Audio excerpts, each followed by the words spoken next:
Qazaxıstan, Qırğızistan, Özbəkistan və Türkmənistan Türkiyəni işğalçı elan edib. Ölkələr Birləşmiş Millətlər Təşkilatının Təhlükəsizlik Şurasının 541 və 550 saylı qətnamələrini dəstəkləyərək Türkiyəni Kiprdə rəsmən işğalçı güc olaraq tanıyıblar. 541 saylı qərarda Şimali Kipr Türk Respublikasının elan olunması qınanır, hüquqi cəhətdən etibarsız sayılır və digər dövlətlərə Şimali Kipr Türk Respublikasını tanımamaq və yalnız Rum administrasiyasını tanımaq çağırış edilir. 550 saylı qərara görə isə Türkiyə Cümhuriyyəti ilə Şimali Kipr Türk Respublikası arasında qarşılıqlı səfir təyinatı separatçı və qeyri-qanuni hərəkət kimi pislənir və ləğvi tələb olunur.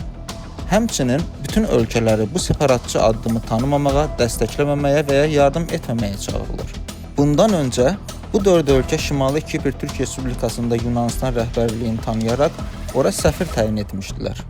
Bu addım Avropa İttifaqının Mərkəzi Asiya üçün açıqladığı 12 milyard avroluq investisiya paketindən sonra atılıb.